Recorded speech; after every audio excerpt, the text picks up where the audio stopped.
to an actual war, and that Russia will retaliate and maybe act preemptively. And who could blame them?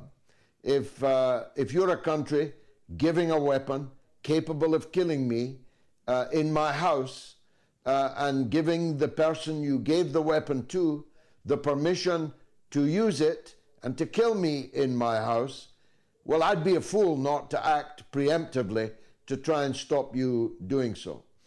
I firmly believe that we are seconds from midnight on the doomsday clock, and yet our entire media has completely and utterly and deliberately withheld that danger from the public. Is it the same in the US?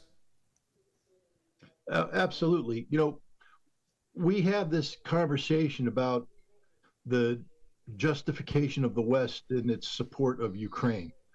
But we ignore something that the Russians have been raising even before this proxy war began. If you remember, back in December of 2021, the Russians submitted a draft treaty to the United States and NATO seeking to resolve this diplomatically.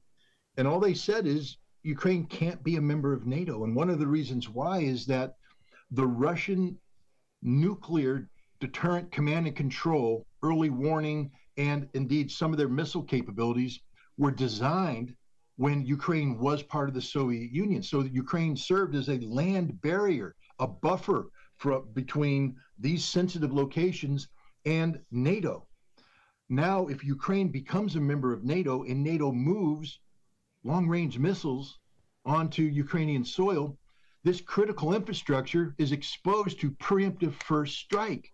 And this is exactly what has happened. The United States promised, Joe Biden promised Vladimir Putin that there would never be American missiles on Ukrainian soil. There would never be Ukrainian missiles on Ukrainian soil, or American missiles. He lied through his teeth. Now we have ATACMS missiles targeted by Americans. Ukraine cannot target these missiles. They lack the technical capacity to collect the data and program the missiles. We pick the targets. We target the missiles. All the Ukrainians do is push the button.